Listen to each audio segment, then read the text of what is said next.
Le Point est une courtoisie de la BNC, Unipièce, MSC+, Arcordia Shipping et Lisa Lotto. Bienvenue, Madame, Monsieur, à la deuxième partie de la rubrique Le Point de Métropole. Et c'est le moment d'accueillir nos invités du deuxième groupe, si je peux le dire ainsi. Avec nous, à l'instant même, Catherine Porter et Constant Mehu. Et sur le plateau, j'ai avec moi William Savary, qui est économiste, avec qui on pourra éventuellement analyser les chiffres qui sont rendus publics.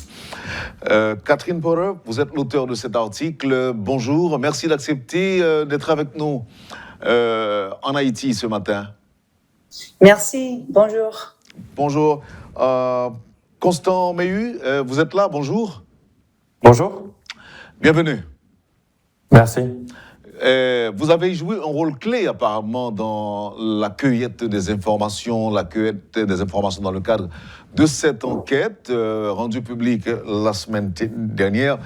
Avant même de m'adresser à Catherine, permettez que je vous dise, pourquoi tant d'intérêt maintenant ? Bon, en fait, c'est une enquête qui avait commencé depuis, je dirais, quasiment 2 ans. Catherine s'est intéressée au sujet dès 2019, au moment où la situation politique en Haïti était déjà en train d'évoluer. Elle a commencé à s'intéresser, en fait, tout simplement parce que la question qu'on se pose souvent, en tant aussi que journaliste étranger qui allons en Haïti, c'est pourquoi est-ce que Haïti est aujourd'hui un pays si pauvre ? Pourquoi est-ce que Haïti partage la même île qu'un pays qui, lui, la République dominicaine, a un système de métro, a une éducation publique qui fonctionne très bien. Il y a énormément de raisons à cela, la question de la violence des gangs, la question de la corruption politique, la question des catastrophes naturelles, tout cela sont des bonnes raisons. Mais il y a une raison aussi qui, en tout cas, à l'étranger est oubliée, qui est cette fameuse double dette. Et donc Catherine a commencé, et elle pourra l'expliquer sans doute mieux que moi, à travailler sur ce sujet. Est arrivée la pandémie de coronavirus qui nous a forcé à mettre ces plans de recherche en pause. Et on a repris ce travail en 2021, il y a un petit peu plus d'1 an. On aurait aimé pouvoir finir ce travail dès la fin 2021. Malheureusement, il nous restait encore un certain nombre de recherches à faire. Et tout simplement, on l'a fini en début d'année. On a dû retarder un petit peu à cause de la guerre en Ukraine, mais une fois que c'était prêt, on l'a publié. Merci. Catherine, la situation économique catastrophique d'Haïti aujourd'hui découle du paiement de la dette de l'indépendance indue exigée par la France. Et vous maintenez cette conclusion, Catherine ? Non, mais c'est une des raisons. On a décidé que la situation en Haïti, c'est comme ça. Je pense que pour comme un correspondant international, quand on voyage dans le monde, on essaie toujours de regarder sous le tapis d'un pays pour comprendre les causes profondes. Et quand j'ai commencé de lire sur l'histoire de la double dette, je m'ai posé beaucoup de questions. Quand est-ce que c'était fini?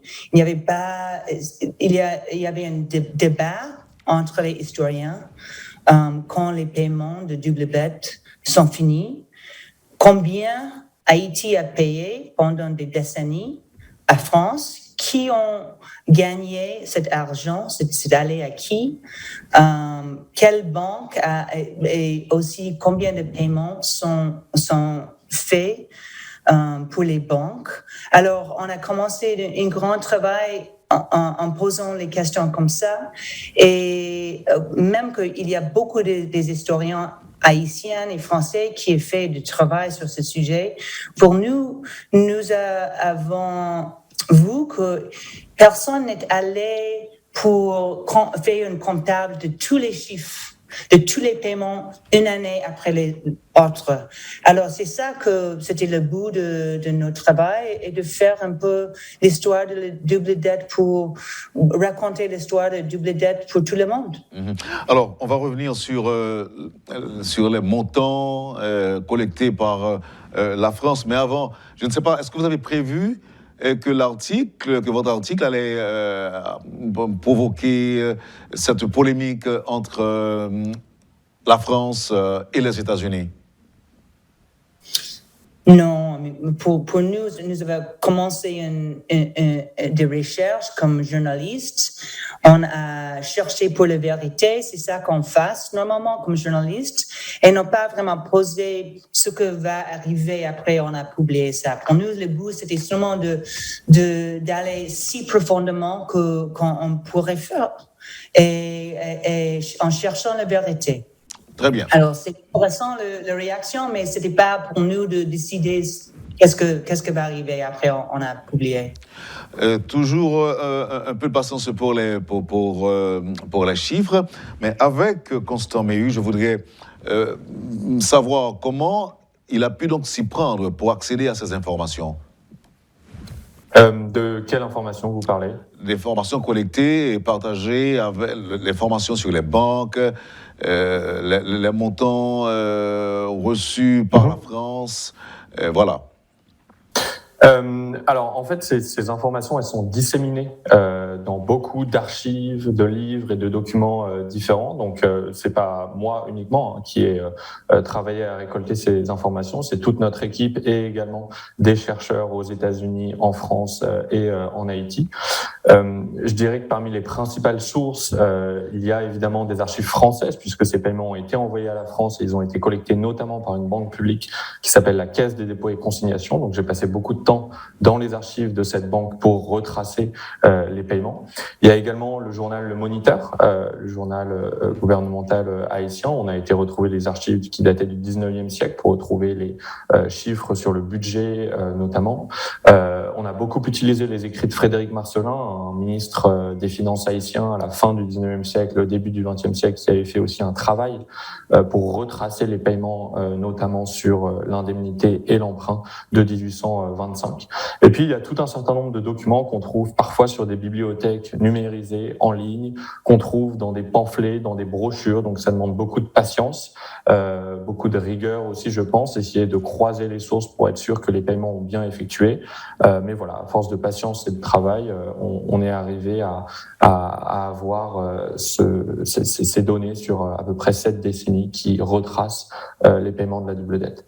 Et cet argent a servi à la construction, à une partie, disons, à la construction de la Tour Eiffel. Alors ça, c'est pas un argument que nous faisons dans notre enquête. Ce qu'on dit simplement, c'est que au même moment où le CIC participait au financement de la Tour Eiffel, il était également en train de retirer des sommes relativement importantes d'Haïti via la Banque nationale d'Haïti. En revanche, on ne sait absolument pas si cet argent qui venait d'Haïti a été utilisé pour la construction de la Tour Eiffel. Donc c'est simplement, je dirais, une conjonction temporelle, mais nous ne disons pas du tout dans nos articles que cet argent a été utilisé pour construire la Tour Eiffel. Très bien. Les paiements à la France ont coûté au développement économique d'Haïti entre 21 et 115 milliards de dollars de pertes sur 2 siècles, soit 1 à 8 fois le produit intérieur brut d'Haïti en 2020. Dans la foulée, le journal révèle que l'éviction de Jean-Bertrand Aristide survient après avoir demandé des réparations financières à la France. D'abord avec mon collaborateur qui est là sur le plateau. Et vous avez des désaccords Non, je veux simplement leur dire que la Tour Eiffel a coûté 1,5 million. À l'époque, en 1890, ça a été financé par le gouvernement français. À moins qu'il y ait eu peut-être un montage financier et à l'intérieur de ce montage que la banque, la Credit Commercial and Industrial, a pris des parts, soit des obligations du gouvernement français.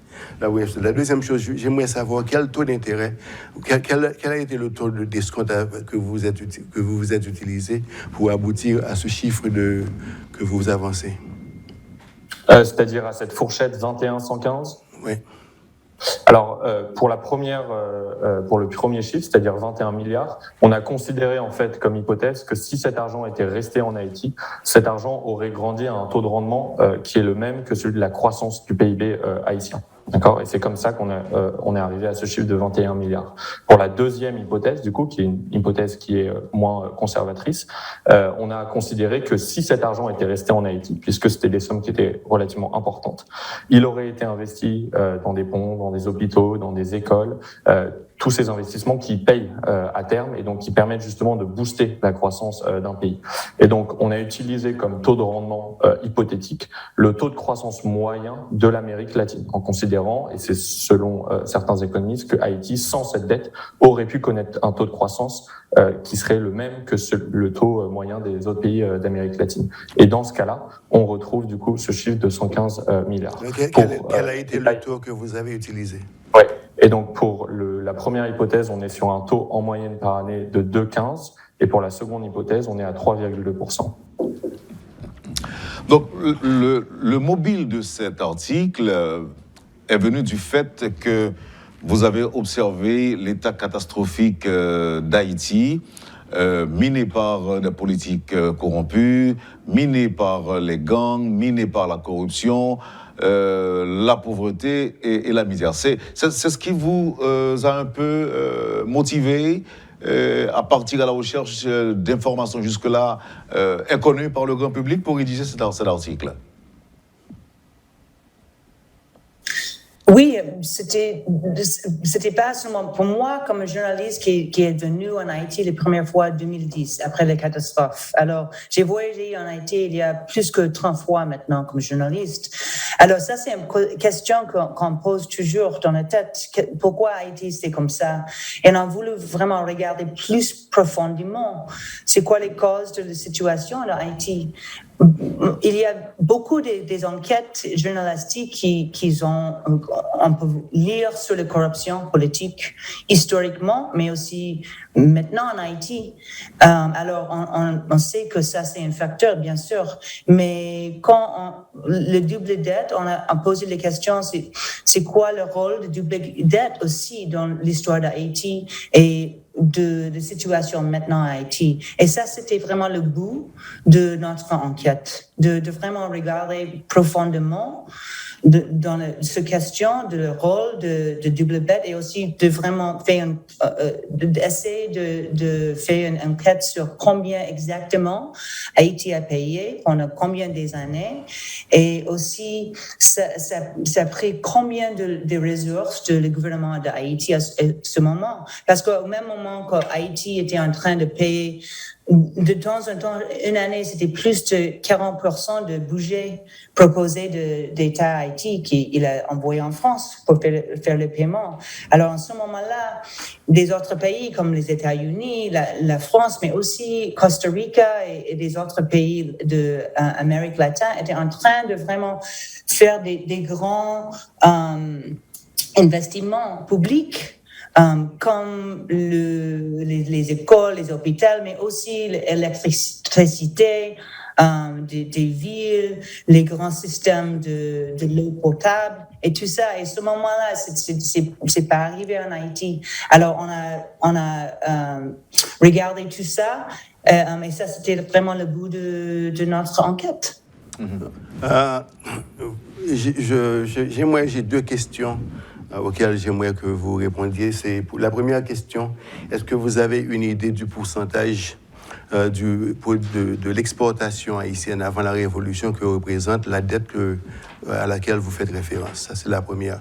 La deuxième, vous devez savoir que la majeure partie des projets d'infrastructure sont financés à partir d'émissions d'obligations, pas à partir des revenus de la trésorerie. Et comment vous conciliez ça avec ce que vous avez écrit? Je ne suis pas sûr de comprendre ni la première ni la seconde question. Donc peut-être pour revenir d'abord sur la première. Je reprends la première. Quel pourcentage de l'indemnité qui a été requis, c'est 150 millions de francs, hein, quel pourcentage de l'exportation d'Haïti ou de Saint-Domingue vers la France que ça représente? Mais quelle exportation? Haïti représentait les revenus l'exportation vers la France, avant la Révolution haïtienne, la grande partie de ces exportations venaient d'Haïti, qui, bien sûr, ont été utilisées pour être converties en or et approvisionner la Banque de France. Savez-vous quel pourcentage? Non. Non, ok. Donc, ça, c'est la première chose. La deuxième chose, vous devez savoir, je suis certain que la majeure partie des grands projets d'infrastructure sont financés à partir d'émissions d'obligations. Donc, est-ce que vous avez pu comparer, par exemple, je vois que vous avez fait mention de Costa Rica et d'autres pays de l'Amérique latine qui ont financé de grands projets d'infrastructure, mais vous pouvez faire croire dans votre article que ces financements auraient pu être sortis du trésor haïtien, non pas du marché financier. Comment vous balancez ceci? Si je vous donne un exemple qui est un peu plus tardif dans le temps, lorsque le CIC du coup a créé la Banque nationale d'Haïti, il y a eu un moment où les revenus qui revenaient du coup aux actionnaires et aux investisseurs du CIC de cette Banque nationale étaient supérieurs au budget qui était alloué aux travaux publics. Voyez. Donc là, c'est typiquement un exemple où on a de l'argent qui aurait pu être investi ailleurs, pas forcément dans les travaux publics, mais de l'argent qui aurait pu être investi dans un certain nombre d'autres investissements publics, mais finalement qui est parti à la France, à ses actionnaires banquiers français. Mais je dois vous signaler que le modèle qui a été utilisé par la CIC pour mettre en place la Banque nationale d'Haïti, c'est un modèle qui a été utilisé également par le système bancaire en France, en Indochine. Tout à fait. Et nous n'avons pas les mêmes résultats. Donc, votre conclusion me paraît un petit peu, ou bien a besoin d'être travaillée davantage, selon moi. Qu'est-ce que vous voulez dire par « nous n'avons pas les mêmes résultats » ?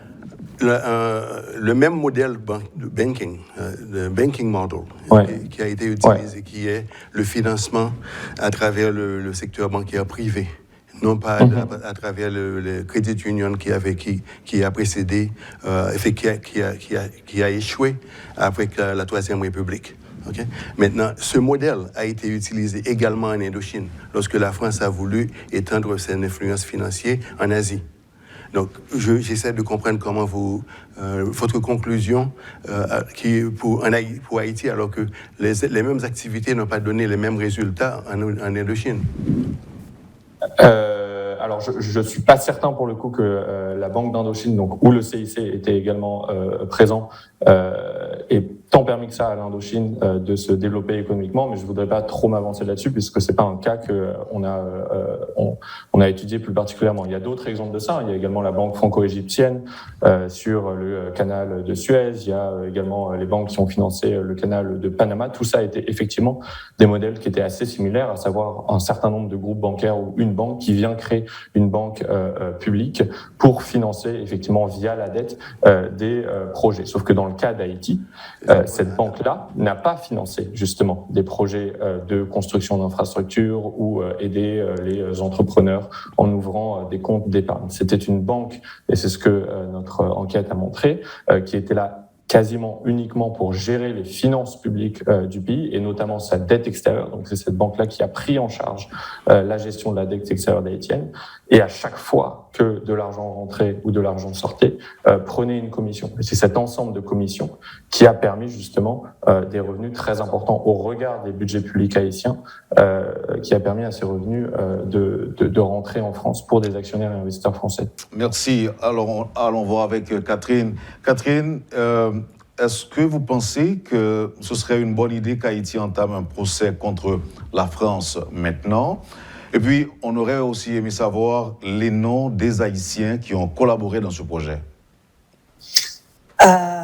C'est pas pour moi pour décider qu'est-ce que Haïti va faire avec ça. C'est pas un rôle de journaliste. Alors, j'ai pas vraiment une opinion de qu'est-ce que l'État Haïti va faire avec ça. Ça va être intéressant pour moi pour voir si qu'est-ce que ça arrive ou non. Mais j'ai pas vraiment une opinion. Et oui, on a fait des consultations avec beaucoup des historiens haïtiens, mais il y avait aussi des chercheurs comme Harold Isaac, Charles Archin, Ricardo Lombardo, nous a aidés dans les archives et librairies aussi en Haïti, mais les historiens comme Gusty Gaillard, et aussi, c'est quoi l'historien que vous avez travaillé avec, Constant, sur les chiffres?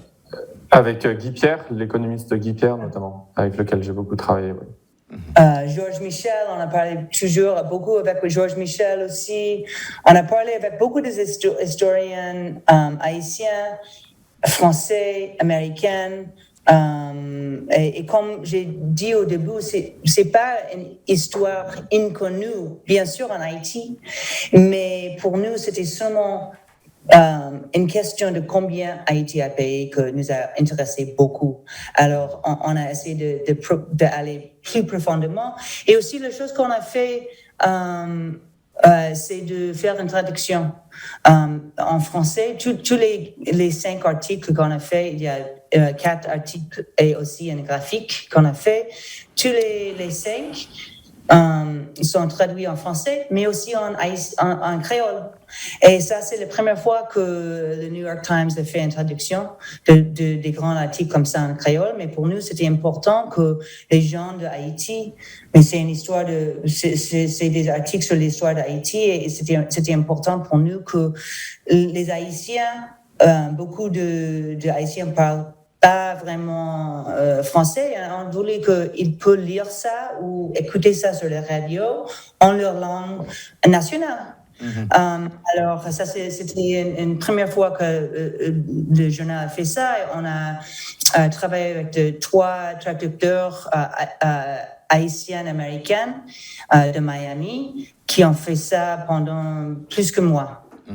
Alors, vous avez parlé, on a parlé au début de la polémique entre la France et les États-Unis, provoquée par cet article de Catherine Porter. Et on fait allusion au vol des caisses d'or de la Banque centrale. C'était le 17 décembre 1914, suivi de l'invasion américaine d'Haïti qui aurait porté le coup de grâce à un pays exempt. Donc ceci s'ajoute justement à l'exploitation abusive à 2 niveaux, le sang et l'argent. Et aujourd'hui, plus d'un siècle après, l'article qui rappelle cet état de fait, cette exploitation par 2 grands pays, fait naître une polémique. Est-ce qu'à votre avis, Haïti ne devrait pas saisir cette occasion pour au moins réagir dans un sens ou dans un autre?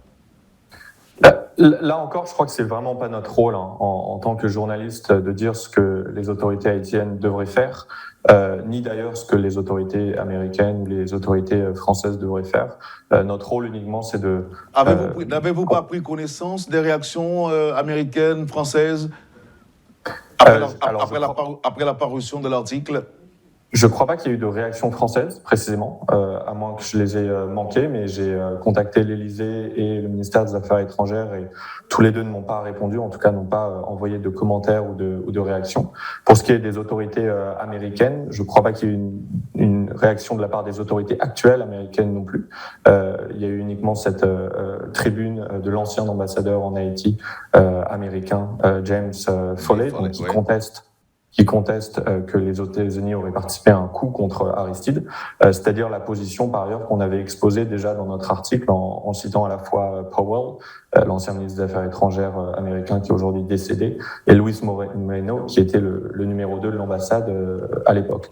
Donc là-dessus, il n'y a rien de nouveau concrètement. William, avez-vous pensé à peut-être trouver l'équivalent en or de la valeur de l'indemnité? En fait, il ne faut pas oublier que l'indemnité a été réduite aussi. Ce n'est pas 150 millions, c'est 90, 100. Mais avez-vous pensé à peut-être trouver l'équivalent en or de ce montant de l'indemnité? Alors, l'indemnité, à l'origine, en fait, elle a été payée en francs or. déjà, donc c'est-à-dire du franc qui est adossé à l'or, pour des questions de simplification, puisque plus personne n'utilise évidemment cette monnaie, le franc or. On a tout en fait converti en dollars américains. Et ensuite, on a impacté avec l'inflation américaine pour arriver du coup aux sommes actualisées sur la double dette, c'est-à-dire 560 millions de dollars actuels. Donc non, on n'a pas converti en or, on a converti en dollars pour une raison en fait tout simplement de compréhension, de simplicité pour les lecteurs actuels. Et Wendell, Yes, sir. Je vous signale que l'indemnité représente 7% des réserves d'or de la France. Oui, Catherine? j'ai voulu vous demander vous-même, qu'est-ce que vous pensez l'État haïtien doit faire avec toute cette information? Ce que je pense, je salue le travail. Wendell, comme vous, êtes un journaliste. OK, bon. Oui, bon, en tout cas, et vous convenez avec moi que cet article serait justement en passe de donner raison à Jean-Bertrand Aristide. Je crois que c'est quand même plus compliqué que ça. Hein. C'est plus compliqué que ça. Je crois que c'est plus complexe que ça, effectivement, parce que ce que dit l'ancien ambassadeur dans l'article, c'est que le lien, du coup, entre la restitution, la demande de restitution et son départ, c'est, je le cite, probablement aussi un peu ça. Donc, ça veut dire qu'il existe bien d'autres raisons qui ont été déjà avancées par les États-Unis et la France, à savoir la violence qui était en train de se propager en Haïti à l'époque, les rebelles armés, l'opposition politique, les accusations aussi contre Jean-Bertrand Aristide et son administration de violer les droits humains avec des gangs, en essayant de réprimer l'opposition. Donc, l'ambassadeur ne fait pas un lien direct, il dit cependant que effectivement ça a pu jouer. Donc déjà là, je crois que c'est un petit peu plus complexe. Ensuite, sur le second aspect qui est effectivement le coût, en tout cas je réutilise le terme qu'il a utilisé, un coût, là effectivement ça correspond aux accusations de Jean-Bertrand Aristide. En revanche, les États-Unis maintiennent encore aujourd'hui, et c'est ce qui a été répété d'ailleurs par James Foley dans sa tribune, que ce n'était pas un coup. Donc c'est plutôt des éléments en plus qui apportent, qui certainement vont alimenter le débat, mais je ne pense pas que c'est un article qui donne en tant que tel raison, et d'ailleurs il n'a pas pour but de donner raison à qui que ce soit.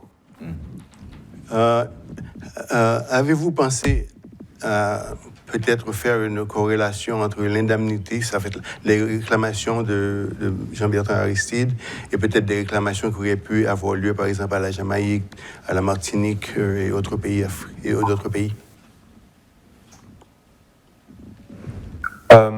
Alors, non. Ce qui est certain, c'est que ça s'inscrit dans un contexte où, effectivement, on voit ces pays des Caraïbes de plus en plus demander des réclamations, des réparations. Une question, pour le coup, qu'on s'est posée, c'est précisément est-ce que les réclamations d'Aristide, à l'époque, en 2003, ont, je dirais, sur le long terme, percolé, c'est-à-dire alimenté ces réclamations qui sont arrivées des années après. On n'a pas du tout recherché cela, c'est simplement une question que je trouve intéressante et ça a pu être le cas. Pour ce qui est des effets à long terme, je dirais politiques des réclamations d'Aristide, et là plutôt en France, ce qui est vrai, c'est que ça a justement alimenté en fait des recherches sur l'histoire de cette double dette. Il y a des chercheurs qui, à la suite de cette demande, se sont emparés du sujet pour aller étudier l'histoire de cette double dette. Récemment, il y a une équipe de chercheurs qui a étudié l'impact économique aussi de l'indemnité. Il y a également des chercheurs dans les domaines juridiques qui se sont interrogés sur la possibilité de mener un procès pour réparation. Donc je crois que c'est un sujet qui est effectivement en train de monter doucement, peut-être moins en Haïti aujourd'hui que dans d'autres pays limitrophes aux Caraïbes. Très bien. Il y a aussi la main basse du Crédit industriel et commercial, cette structure bancaire française sur l'économie haïtienne pendant de nombreuses années, qui aurait grévé le développement du pays. On obligeait le gouvernement haïtien à verser au CIC et à son partenaire financier près de la moitié des taxes gouvernementales sur les exportations. Est-ce que est-ce qu'on ne peut pas être plus clair sur les accusations portées contre cette banque? Ou encore, qu'est-ce qu'on doit savoir aujourd'hui de cette banque? Alors, le CIC déjà existe toujours. C'est une banque française qui est bien établie, qui appartient à un groupe bancaire plus large qui s'appelle le Crédit Mutuel. Comme votre collègue l'a mentionné plus tôt, le CIC a aidé à établir tout un certain nombre de banques nationales à travers les anciennes colonies françaises, Indochine. L'Égypte n'est pas une colonie française, mais était une colonie britannique à l'époque. Haïti, ancienne colonie. Donc c'est une pratique d'établir les banques nationales qui était relativement commune à l'époque. Ce qu'on montre dans notre enquête, c'est que cette banque a permis un contrôle financier sur les revenus publics haïtiens, et vous venez de le mentionner, pour notamment rembourser de la dette. Il y avait une obligation dans le contrat de utiliser un montant très important des taxes gouvernementales sur les exportations qui allait financer justement cette dette. Donc c'était véritablement une forme aussi de contrainte financière dès le départ établie par cette banque.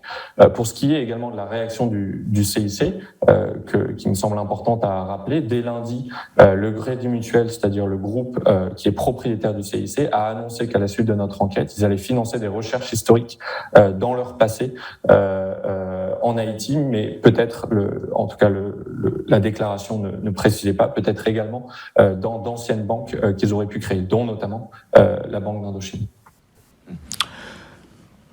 Aujourd'hui, la Crédit Mutuel en fait, est une holding company qui est également détenteur de plusieurs autres banques. Mais une des réactions que j'ai pu recueillir d'eux, c'est ils se sont prononcés qu'ils n'étaient pas responsables des actifs et des passifs des entreprises qu'ils ont acquis, mais ce qui devrait être dit, lorsque toutes les fois qu'il y a acquisition, on hérite également les passifs et les actifs des sociétés. Et ensuite, pendant ce temps, ils ont également joué le rôle de investment banking en France. Donc, c'est vraiment se défaire de cette responsabilité, c'est un petit peu malhonnête. Bon, là encore, je crois que c'est vraiment pas à nous de nous prononcer là-dessus. Ce qui est certain, c'est que le Crédit Mutuel a racheté le CIC à la fin du XXe siècle, donc bien après que le CIC soit retiré de la Banque nationale d'Haïti. La seule chose que je peux constater, c'est que le Crédit Mutuel a annoncé qu'ils allaient financer des recherches historiques dans ce passé, ce qui est déjà une forme de reconnaissance de ce passé, à voir ce que ça donne après. Monsieur le président français qui était venu en Haïti, Hollande, il avait également reconnu qu'il y avait cette dette. Et à son retour en France, il n'y a pas eu de suivi. Peut-être que votre article pourrait susciter de l'intérêt de ce côté également. Tu veux répondre, Catherine ou... Oui, il a dit au début, quand il était en Guadeloupe, que c'était un rançon et il va venir en Haïti pour payer la dette. Mais après, ses aides politiques a corrigé ses mots et dit que ce n'était pas une dette financière, c'était une dette morale qu'il va repayer. Alors, il a fait des promesses d'investir dans l'éducation et on a parlé avec les institutions françaises et il nous a dit qu'ils sont toujours en train d'investir dans l'éducation haïtienne, mais il n'a pas dépensé tout l'argent que M. Hollande a promis à ce moment-là, parce que c'est compliqué. Haïti, ils ont dit que c'est compliqué, mais ils sont en train toujours de faire des investissements. Alors, c'est intéressant pour nous qu'en France, là-bas, c'est une histoire en France que même que il y avait des décennies de silence. L'histoire de la double dette d'Haïti revient chaque décennie, 2 décennies en France. Et même maintenant, il y avait de plus en plus de de chercheurs en France qui commencent de parler sur ce sujet. Alors, on verra qu'est-ce que va arriver. Vous avez peut-être suivi toutes les réactions provoquées par l'article. Catherine, les dernières réactions de la presse française, par exemple, par rapport à cet article, est-ce que ça vous a surpris? Je pense que c'est Constant parce qu'il est à Paris. Moi, maintenant, je suis à New York. Alors, il peut répondre plus. Oui, Constant, vous avez entendu? Alors oui, j'ai bien entendu. Alors les toutes dernières réactions, je vous cache pas que si ça date d'il y a 2-3 heures, je ne l'ai pas suivi parce que j'étais déjà en interview sur d'autres médias. Pour ce qui est des autres réactions donc, que j'ai vues jusqu'à ce matin, c'était essentiellement de la reprise en fait des principales informations de nos articles. Ok. Voilà. Est-ce que vous pensez que ça peut porter les autorités françaises à reconsidérer leur assistance, leur accompagnement, leur soutien à Haïti aujourd'hui? Le fait que la presse française fait écho de ce que vous avez obtenu dans le cadre de votre enquête? C'est très difficile à dire, je crois. On n'est évidemment pas dans la tête ni du ministre, plutôt de la ministre des Affaires étrangères et du président de la République.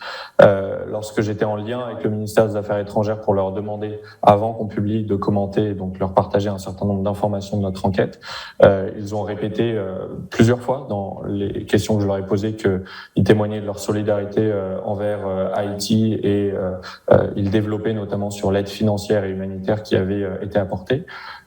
Est-ce que cette aide sera augmentée? Est-ce que cette aide sera différenciée?